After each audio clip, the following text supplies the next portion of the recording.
Stop nədir və nəyə görə stop qoymaq lazımdır və nə üçün əksər treyderlər stop qoymurlar, stop qoymaqdan qorxurlar. Yəni son illər, yəni bu müşahidələrimdən deyirəm ki, treyderlərin əksəriyyəti, yəni bu canlı gördüyümü deyirəm sizə, əksəriyyəti stopdan istifadə eləmir.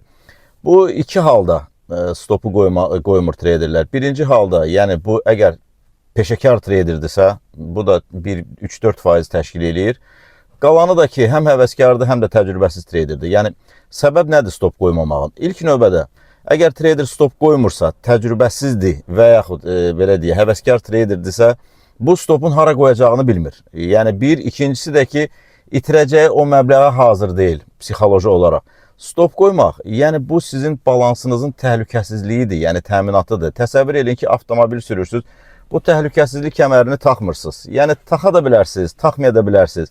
Taxmadığınız halda, yəni sağlamlığınız zərər görəcək, belə deyə, hətta sağlamlığınızı itirə də bilərsiniz, qəzaya baxır. Amma taxdığınız halda, yəni ən azından belə deyək, bir qorxu ilə canınızı qutara bilərsiniz, yəni sağlamlığınız yerində olacaq. Yenə də deyirəm, sürətə baxır, amma əks hallarda, yəni hətta 50 ilə 100 ilə belə gedərsinizsə, yenə də təhlükəsizlik kəməri sizi sağlam çıxardacaq bu vəziyyətdən. Stop da məhz bunun üçün lazımdır. Yəni siz stop qoyarkən balansınızı artıq təhlükəsizlik altına almış olursunuz. Amma yenə də bundan əvvəl hər bir tərəfini öyrənmək lazımdır. Bax, bunu hər dəfə vurğulayıram. Yəni, trader bilməlidir ki, mən stopu hara qoyuram, ora gələrsə əgər, ondan da daha da yəni, gedə bilər, yəni belə deyək, ya qalxarsa, ya düşər. Məsələn, stop yuxarıdadırsa, trader anlamalıdır ki, mən stopu bura qoyuram. Yəni, zərəri də bilirəm ki, burada bu qədər itirəcəm. Bura qədər gələrsə qiymət, demək ki, buradan daha yuxarıda gedə bilər. Eynisi də aşağıda. Amma həvəskar trader zərər eləməkdən qorxur. Yəni pul itirmək istəmir və bu qorxduqca da daha da çox itirməyə başlayır.